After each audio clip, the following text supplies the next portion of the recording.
Hello, I'm Haley. Hi, I'm Katie. Hello there, it's Stephanie. And I'm Whitney. And together we're Learning Community Number 1. Here's a timeline of our ancestors involved in American wars, starting with the Revolutionary War. Henry Haggard was an Alabama Revolutionary War soldier. My sixth great-grandfather, Johannes Freemeyer, fought in the Revolutionary War and died at the Battle of Cobleskill. Civil War. The Confederate side. George Washington Layton was in the 13th Texas Cavalry. Alpha Todd was in the 24th Battalion Alabama Cavalry, and John Chenault was in the 31st Regiment Cavalry.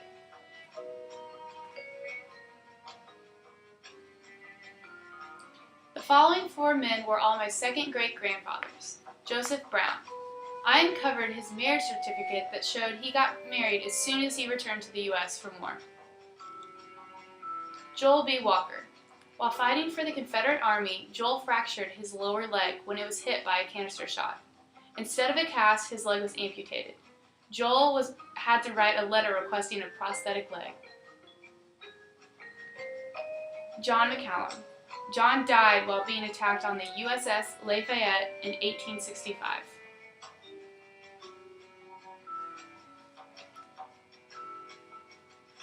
Thomas Peyton. Thomas was a rebel and was charged with desertion from the Army. The Union. David George Freemeyer was a private in the Gentry County Regiment. His brother, Andrew Jackson, was also drafted. Harmon Beck, my third great-grandfather, was a private in the 104th Regiment of the Ohio Infantry. His nephew, Preston Beck, Jr., my fourth great-granduncle, was a private in the 92nd Regiment of the Ohio Infantry. Albert C. Ralph was in the 8th Regiment of the Iowa Infantry. Theophilus J. Werner was my second great-grandfather. He was a private in the 195th Ohio Infantry.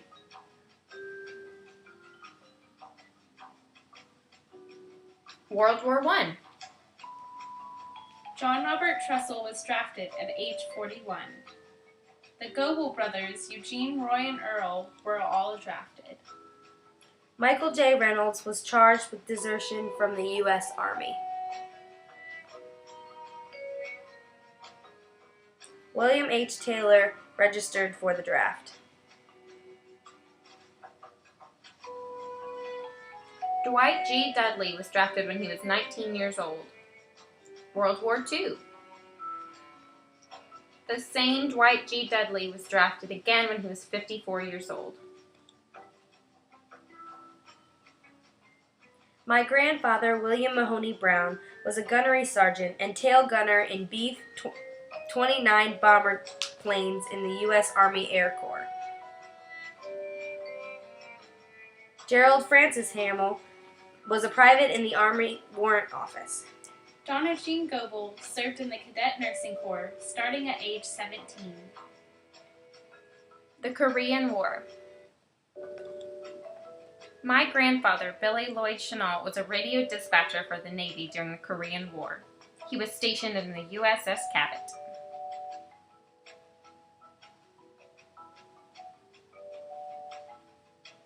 Other military involvement.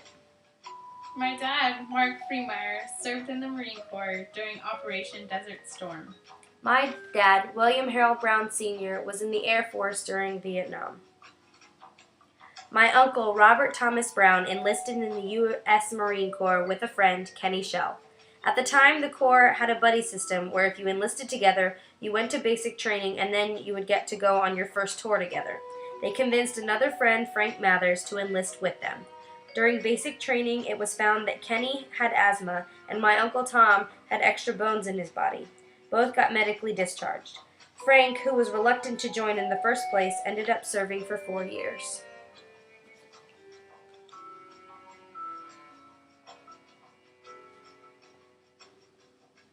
Doing this research will help us as future teachers. Students learn best when they can relate to the activity at hand. When teaching students about the wars, we will be able to tell them about personal family members that fought for or against our country. This will stimulate discussion and help them relate to the people fighting. The fact is, our family members contributed to history and helped shape America, and it's important to tell your students that. These are some other pieces of history, including land grants signed by the presidents of the time period. John Quincy Adams, Andrew Jackson,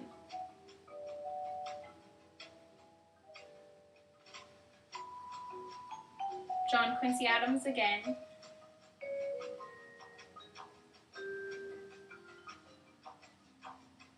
and Franklin Pierce.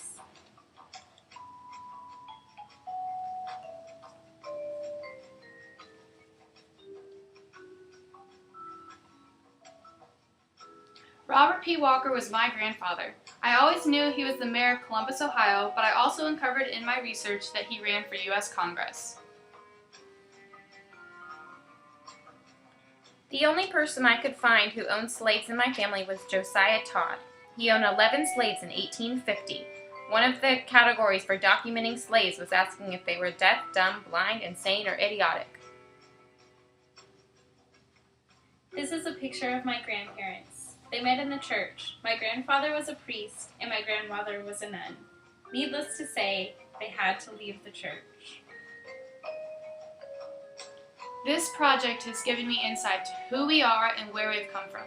It has changed the way we think about the question, where are we truly from? All of us traced back our family lineage back to Europe, with all of us having some kind of German heritage.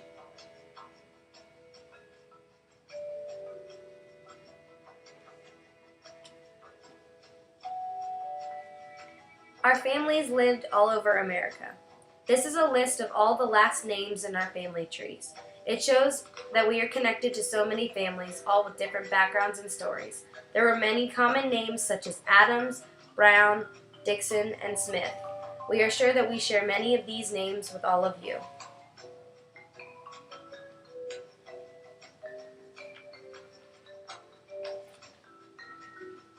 It is easy to see how much of a coincidence it is that all of us, from our diverse backgrounds, ended up in this country, in the same state, the same town, at the same college, and in the same class.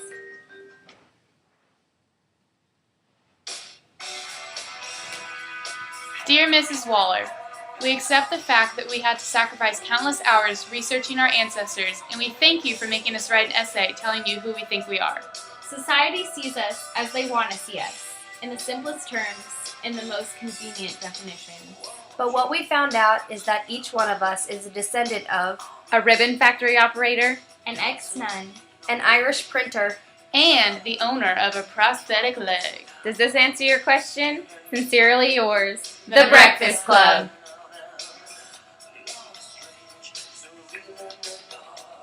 Creepy Pig time!